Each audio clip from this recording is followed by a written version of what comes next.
The camera clicked, but Audrey Hepburn didn't move. She stood frozen in front of the seamless white backdrop, her hands clasped protectively across her chest, staring at the photographer who had just asked her the most insulting question of her young life. "Did you hear me, sweetheart?" Vincent Torrino lowered his Hasselblad camera and stepped closer, his voice dripping with practiced condescension. "I said, didn't anyone ever teach you how to be a woman?" Stage 7 at Paramount Studios fell silent except for the soft hum of the massive Klieg lights that had been blazing for the past 2 hours. The air was thick with heat and cigarette smoke, and the particular tension that comes when someone with power decides to break someone without it. It was March 15th, 1953. 3 months after Roman Holiday had wrapped, 2 months before its release would make Audrey Hepburn a household name. But on this Tuesday afternoon, she was still just a 23-year-old former chorus girl who'd gotten impossibly lucky standing in a borrowed dress in front of a man who photographed the most beautiful women in the world and found her lacking. The photo session had been mandated by the studio, not requested, not suggested, mandated. A 2-page memo from the publicity department had arrived at her tiny apartment on Wilshire Boulevard, explaining in corporate language that her image needed refinement before the film's premiere. The memo used words like sophistication and market appeal and feminine mystique, but Audrey understood the real message. The girl who'd charmed William Wyler and Gregory Peck wasn't quite right for stardom as currently packaged. Vincent Torrino was Paramount's secret weapon, the photographer they brought in when regular publicity shots weren't enough. He'd transformed unknown dancers into screen sirens, turned character actresses into leading ladies. His studio occupied the entire top floor of the Paramount building, with north-facing windows that provided perfect natural light and enough space for elaborate sets that could create any mood the studio required. His reputation preceded him into every room he entered. They said he could make any woman look like Marilyn Monroe if that's what the studio wanted, or like Grace Kelly if the role required elegance instead of sex appeal.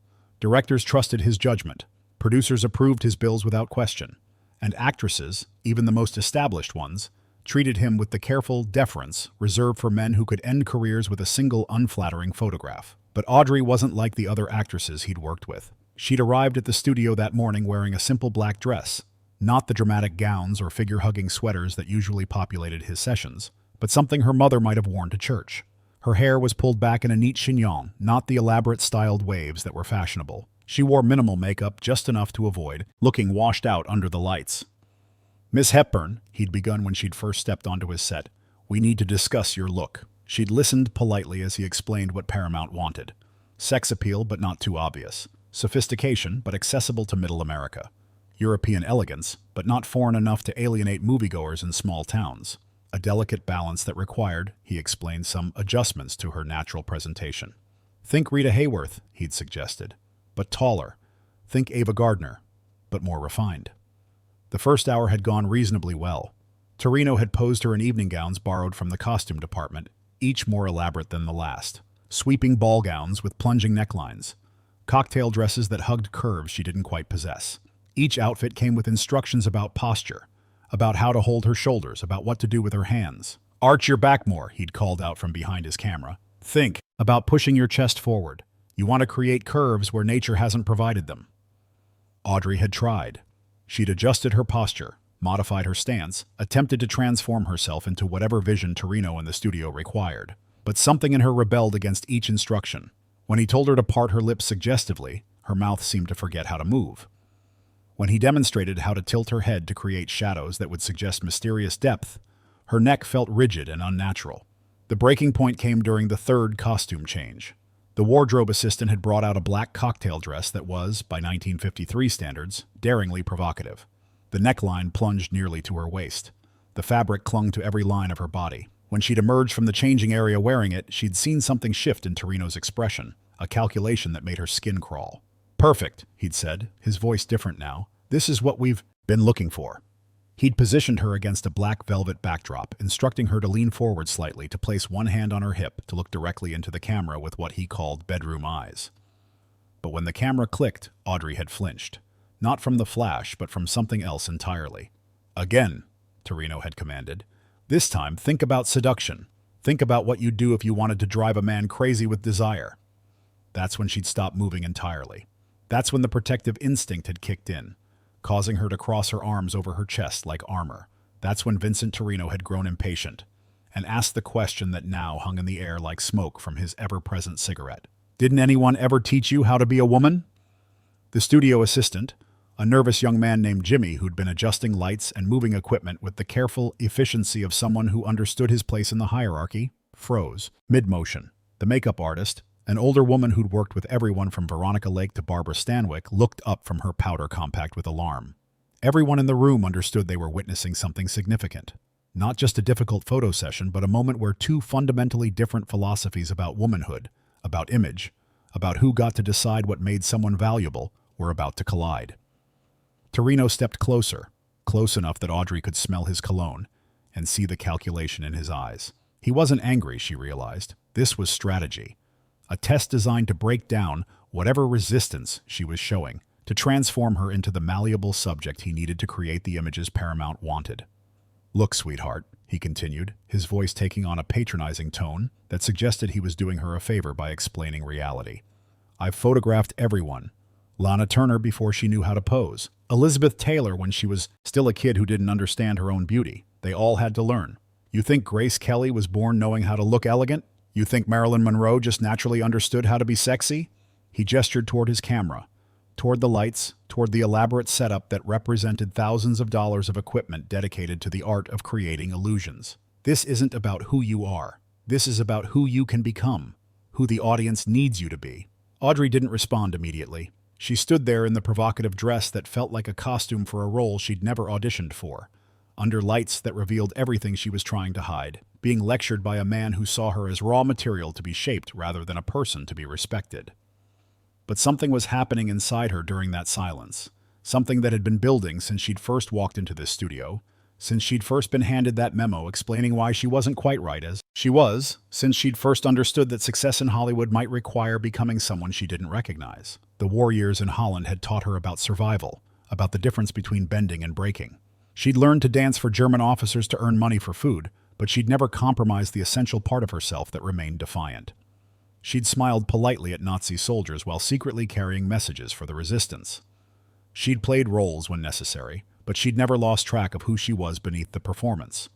Now, standing under these merciless lights, she felt that same defiance stirring, the same quiet strength that had carried her through auditions where directors told her she was too tall, too thin, too unusual, the same resolve that had gotten her through chorus line rejections and modeling sessions where photographers had dismissed her as not commercial enough.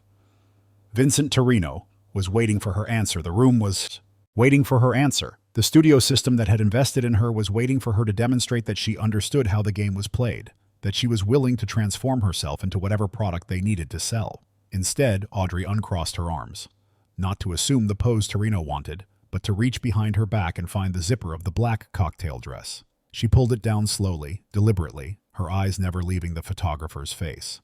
Miss Hepburn, the wardrobe assistant, started to object. What are you? I'm changing, Audrey said quietly, her voice carrying clearly through the studio, into something more appropriate. She disappeared into the changing area, leaving behind the provocative dress and the expectations that came with it. When she emerged 5 minutes later, she was wearing the simple black dress she'd arrived in, the one her mother might wear to church, the one that made her look like herself. Torrino's face had gone from confusion to irritation to something approaching panic. Studio time was expensive. The publicity department was expecting specific results. This wasn't how these sessions were supposed to go. Miss Hepburn, he began, his voice carefully controlled, I understand you might be nervous, but we really need to get these shots. The studio is expecting... Then take the pictures, Audrey interrupted, walking back to her position in front of the white backdrop. Of me, as I am. She stood there in her simple dress, her hands relaxed at her sides, her posture naturally elegant without any instruction or adjustment. She looked directly into the camera, not with bedroom eyes or calculated seduction, but with the clear, honest gaze of someone who had decided to stop pretending. Torrino stared at her for a long moment, his camera hanging uselessly around his neck. This wasn't what Paramount had ordered. This wasn't the transformation they'd paid him to create. But something in Audrey's expression, some quality he hadn't seen in all his years of photographing manufactured beauty, made him raise his camera almost involuntarily. The first shot captured something no amount of coaching or costume changes had been able to create. Not sex appeal, not mysterious glamour, not any of the calculated qualities the studio had demanded. Instead, the image revealed something far more powerful: authenticity. She stood there for the next hour as Torrino worked, his initial frustration gradually replaced by something approaching amazement.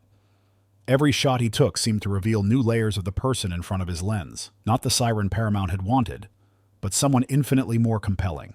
When the session finally ended, Torrino set down his camera and looked at her with an expression she couldn't quite read. "Those shots," he said finally, "they're not what the studio ordered." "No," Audrey agreed, "they're not. They're going to want to know why I didn't follow their specifications." Audrey gathered her purse and moved toward the door, then paused to look back at him. "Tell them you photographed Audrey Hepburn. If that's not what they want, they hired the wrong person." 2 weeks later, the contact sheets from that session landed on the desk of every major executive at Paramount.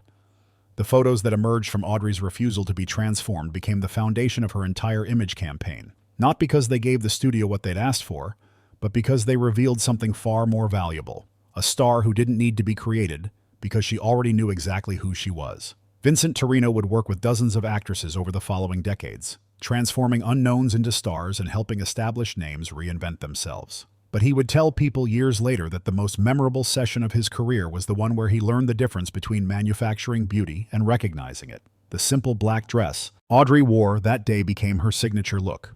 Not because it was designed by a famous couturier or because it followed the trends of the moment, but because it represented a choice. The choice to be seen rather than to be transformed. The choice to trust that who she was might be enough. Roman Holiday premiered 3 months later to reviews that praised Audrey's natural charm, her effortless elegance, her ability to project both sophistication and accessibility without seeming calculated. The publicity campaign featured the photographs from that controversial session. Images that captured something no amount of studio coaching could have created.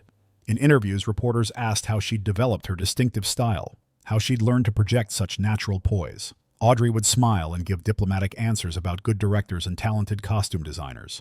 She never mentioned the afternoon she'd refused to learn how to be a woman according to someone else's specifications. But sometimes, when she saw those early publicity photos, she remembered the moment she'd decided to stop apologizing for who she was. The moment she'd chosen authenticity over acceptability. The moment she'd learned that the most powerful pose was simply standing still and refusing to pretend. That was the day Audrey Hepburn became Audrey Hepburn, not through transformation, but through the radical act of remaining herself.